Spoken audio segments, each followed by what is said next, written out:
दुर्भाग्य है सबके लिए, देश में कानून और व्यवस्था है। अब्बास कासगंज जेल में बंद हैं। उनकी कई दो तीन चार मुकदमा तो मऊ में चुनाव के दौरान उनके खिलाफ लिख दिया गया आचार संहिता उल्लंघन का। 2-3 मुकदमे और उनके ऊपर हैं। जब वो नेशनल चैंपियन हुआ था, गोल्ड मेडल मिला था उसको निशानाबाजी में, तो उसने अपने लाइसेंस को, जो यूपी का लाइसेंस था, दिल्ली ट्रांसफ़र करा लिया था। उसमें क्या कमियां रह गई उसको आधार बना के एक मुकदमा, एक वहाँ की लखनऊ की एक ज़मीन को लेके एक मुकदमा, एक गाज़ीपुर की किसी ज़मीन को लेकर मुकदमा, ये सब लिखवाया गया है। ज़्यादातर मामलों में उसकी ज़मानत हो गई है। 2 मामले ऐसे रह गए हैं जिसमें अभी एप्लीकेशन उसकी हाई कोर्ट में पेंडिंग है। इसमें उसको शामिल कराने के लिए सीधा सा है कि पेरोल का नियम है कि पुलिस कस्टडी में किसी के परिजन की अगर इस तरह से मौत होती है तो उसके दाह संस्कार या मिट्टी में शामिल होने के लिए किसी को दिया जा सकता है। इस आधार पर हाईकोर्ट में दरखास्त दी गई, लेकिन अफसोस ये रहा कि जिस कोर्ट में ये दरखास्त पड़ी और जहाँ सुनवाई होनी थी, चूँकि वो एमएलए हैं इसलिए एमपी एमएलए कोर्ट में ही सुनवाई हो सकती है, तो वो कोर्ट उस दिन बैठी ही नहीं। सुबह में बताया गया कि लंच में बैठेंगे, लंच में बताया गया कि आज जज साहब बैठेंगे ही नहीं। तो जब बैठेंगे नहीं तो डिसाइड नहीं हुआ, और जब डिसाइड नहीं होगा, आदेश नहीं होगा, तो जेल से निकल के आएंगे कैसे?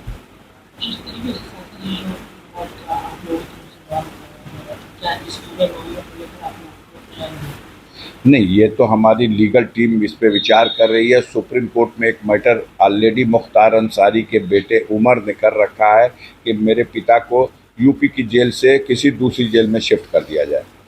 और पहले भी सुप्रीम कोर्ट ने जब पंजाब की रोपड़ जेल से भेजा था मुख्तार को यूपी की जेल में, तो उस वक्त ये डायरेक्शन दिया था कि इसके स्वास्थ्य संबंधी इलाज पर गंभीरतापूर्वक जेल सुपरिटेंडेंट को जिम्मेदारी निभानी है और आवश्यकता पड़े तो कहीं भी भेज के इलाज कराना है। तो वो इस जेल स्टैंड कर रहा सुप्रीम कोर्ट का आर्डर।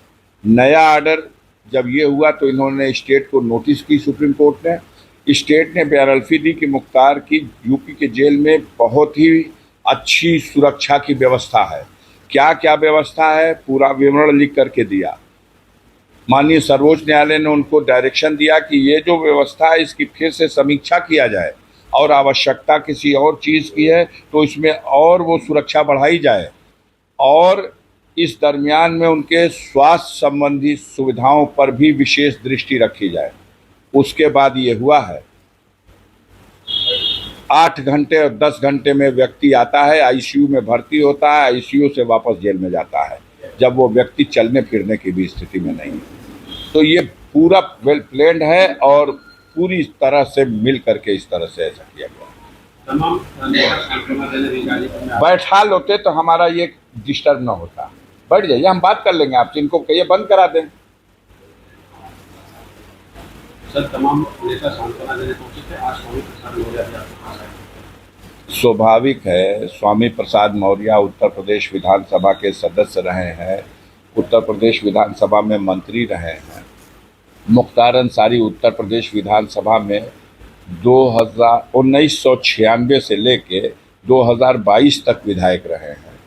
25 सालों तक वो लाखों जनता का प्रतिनिधित्व करते रहे हैं। तो उनके एक सदन के सदस्य इतनी लंबी अवधि तक, बहुत दिनों तक उसी पार्टी में जिसमें स्वामी प्रसाद मौर्य थे उसी में मुख्तार अंसारी भी रहे हैं।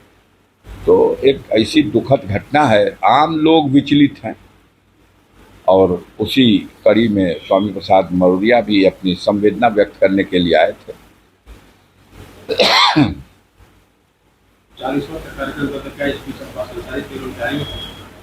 देखिए, कोशिश की जाएगी। अभी से कुछ नहीं कर सकते, हम 40 दिन का इंतज़ार नहीं करेंगे। हम तो चाहेंगे कि हफ्ते 2 हफ्ते के अंदर हम रेगुलर ज़मानत पर भी उसको निकालने की कोशिश करें।